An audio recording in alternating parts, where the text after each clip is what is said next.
Bonjour mes élèves, je suis très content de vous présenter ces cours filmés dans le cadre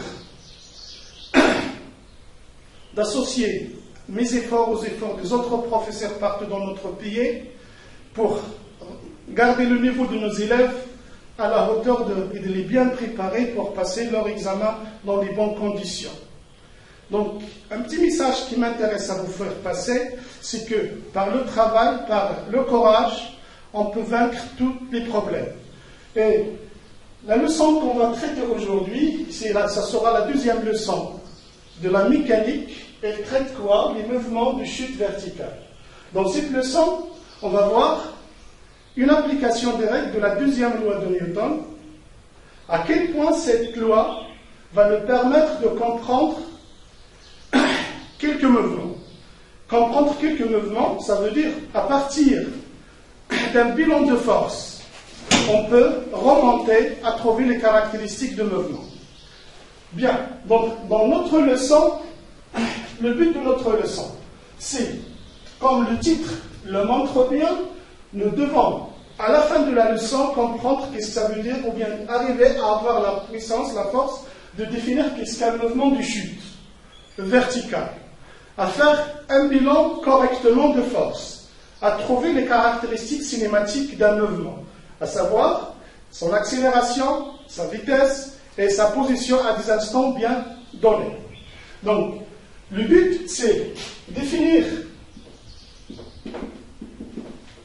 un mouvement de chute.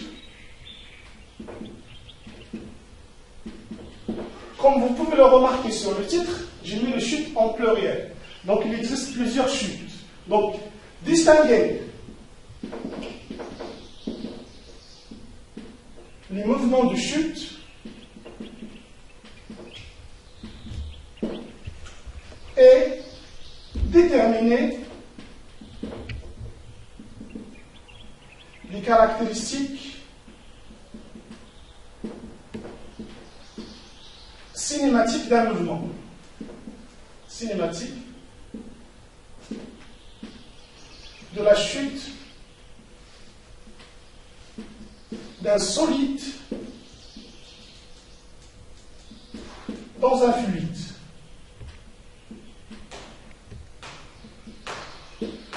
Et par fluide, je veux dire soit dans l'air ou bien dans un liquide. Bien. Premièrement, on va commencer par la première partie, qu'on va appeler la chute libre.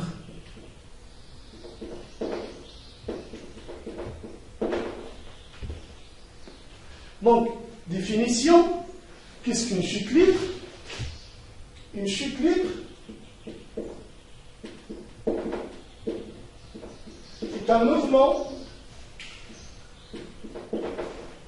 qui se fait uniquement sous l'effet du poids du corps matériel.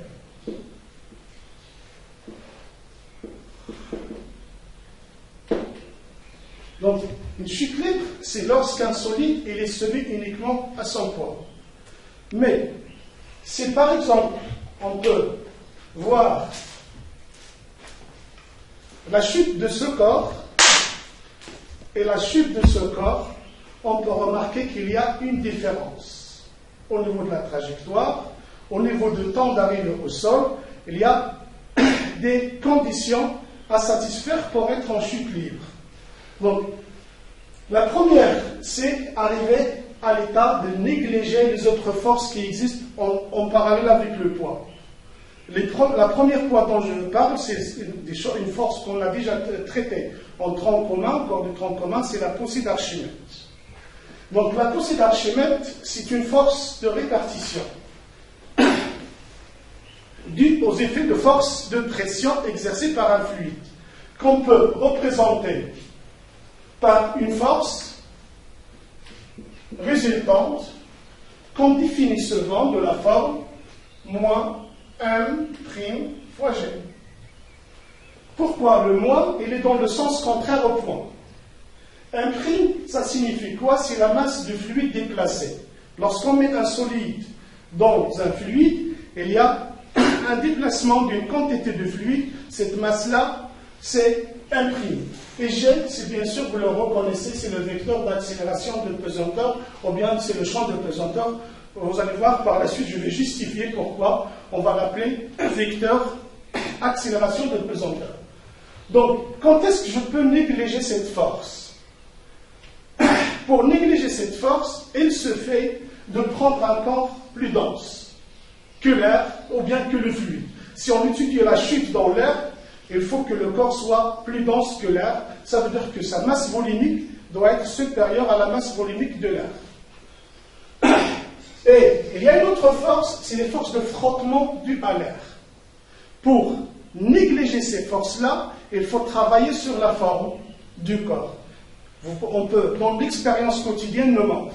Si par exemple, si on est sur notre bicyclette, ou bien on nage dans une rivière, dans un écoulement d'eau, que si la vitesse, on nage dans le sens de l'écoulement de l'eau, ou bien dans le sens contraire, on ne ressent pas, on ne fait pas le même effort. Si on avance dans l'air avec un vent qui souffle dans le même sens, ou bien dans un sens contraire, on se sent la différence. Donc, et on essaye toujours de minimiser cette force en travaillant sur la forme. Donc, on va considérer que notre solide en chute, il a une forme aérodynamique. Donc, et la force du frottement de l'air.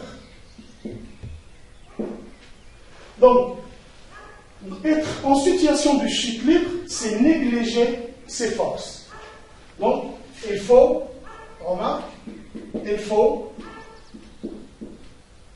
pouvoir négliger les forces F qu'on appelle la poussée d'Archimède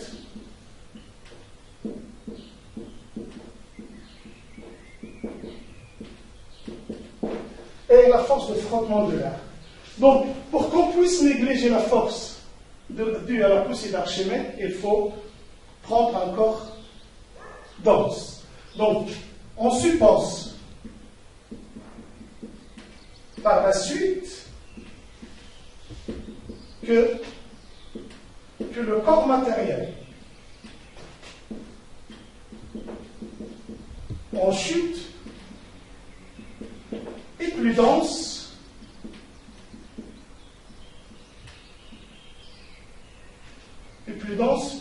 que l'air, par exemple, chute dans l'air.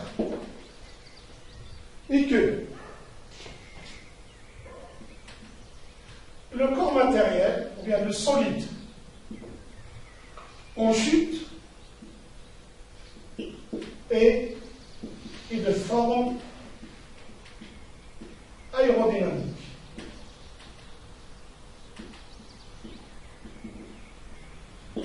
Donc, ça veut dire quoi?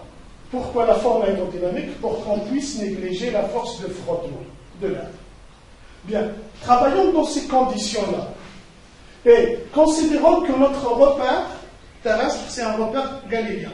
Parce qu'on ne peut pas appliquer la deuxième loi de Newton sous la forme vue dans la leçon précédente, sous la forme qu'on a déjà donnée, que si notre référentiel est galiléen. Dans notre cadre de programme terminal, tous les repères qu'on va traiter seront toujours galiléens. Mais il est très bien intéressant de mentionner dans vos réponses cette condition-là d'un repère galiléen. Vous allez voir dans les années à venir, Inch'Allah, dans vos études supérieures, que si le repère n'est pas galiléen, la forme de la deuxième loi de Newton va changer de forme. Donc, supposons que le référentiel terrestre est galiléen. Et donc, étudiant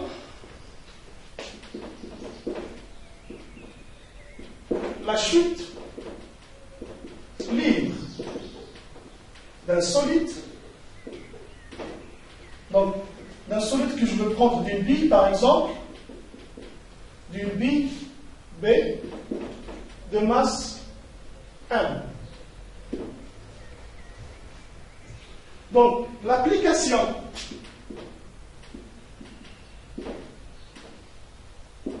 de la deuxième loi de Newton,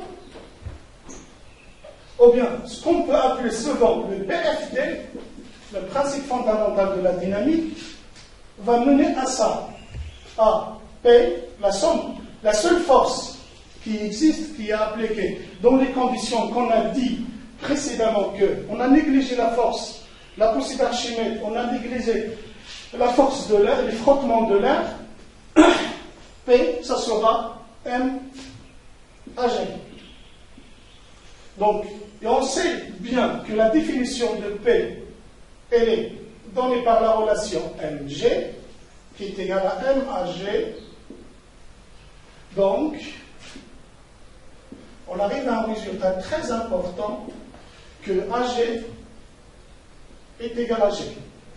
L'accélération du centre de masse de la bille est égale au champ de pesanteur. Ce qui va nous permettre de donner à G une autre définition. En tronc commun, on l'appelle le champ de pesanteur. Aujourd'hui, à partir d'aujourd'hui, on peut l'appeler un champ, une accélération de pesanteur. Donc, ce qui montre, donc remarque, je vais mettre une remarque ici très importante, G est souvent dit accélération de pesanteur. Accélération de pesanteur. Et on va l'exprimer en mètres secondes moins 2. Deuxième chose très très importante, regardez que cette grandeur cinématique, c'est-à-dire l'accélération, elle est indépendante de la masse de la bille. C'est-à-dire, si on est dans les conditions d'une chute libre, on peut faire tomber d'une hauteur h quelconque un éléphant et une fourmi, ils peuvent arriver au sol dans le même temps. C'est un petit peu une chose très touchante. Donc, deuxième chose, AG est indépendant de la masse de la bille. Et si AG est indépendant de la masse, on va voir que toutes les grandeurs cinématiques, elles aussi, seront indépendantes de cette grandeur. Bien.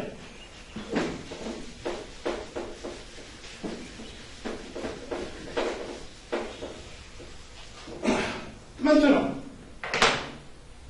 essayons de voir un petit peu une chose très importante qui va vous mettre en parallèle avec un cours très intéressant de mathématiques, c'est l'intégration.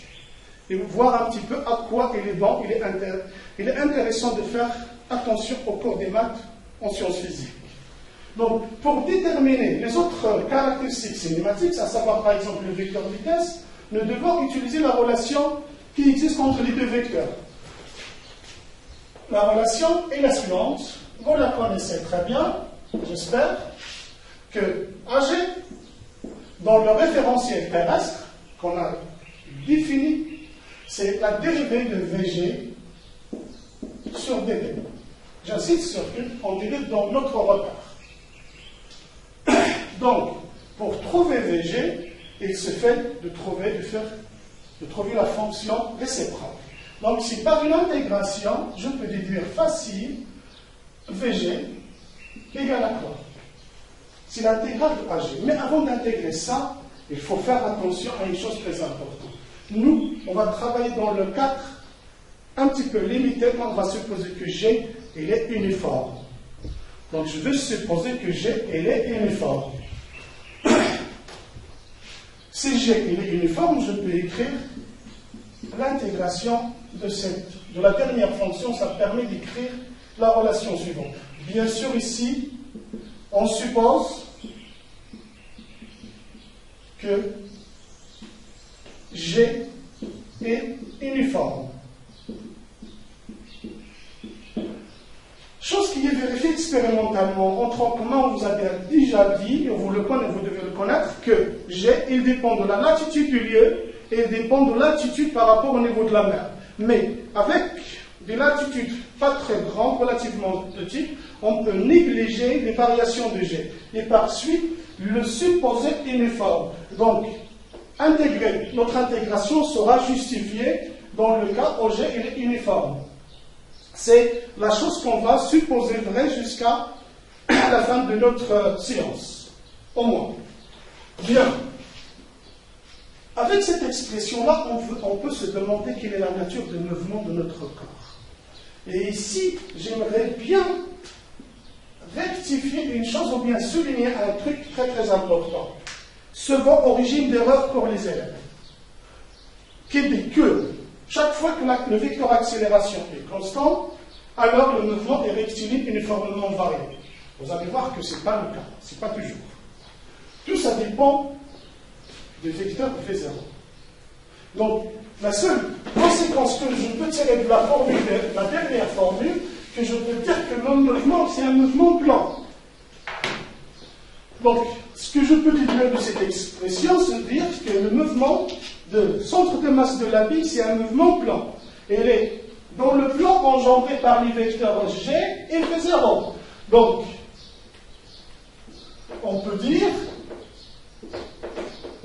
que le mouvement de G, centre de masse, G ça veut dire centre de masse de la bille, est un mouvement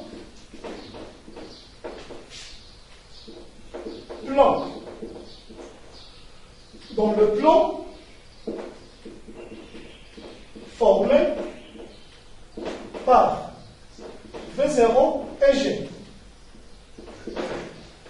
Par les deux vecteurs V0 et G. Mais regardez notre titre.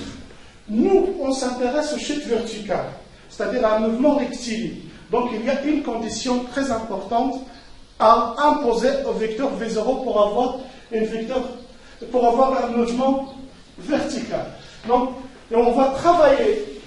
Donc, la chose que je veux faire, c'est que notre travail dans le chute libre vertical, on suppose, donc, dans la suite, on suppose que V0 et G sont collinaires.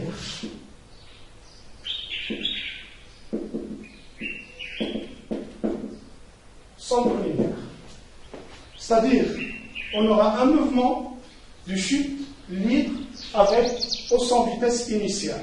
Ce mouvement-là peut se faire de deux façons suivantes. Donc, à partir d'une hauteur donnée, d'un point donné, par exemple, que je veux choisir comme origine date, je peux faire lancer un corps vers le bas avec une vitesse V0. Dans ce cas-là, le vecteur, on sait bien que G, il est toujours vers le centre de la Terre. Regardez, dans ce cas-là, V0 et G, ils sont collinéaires. Si vous prenez un instant quelconque, T, un même point 1, le vecteur G, accélération AG, c'est G, et le vecteur vitesse, ils sont collinéaires. Et le vecteur vitesse, ils sont collinéaires.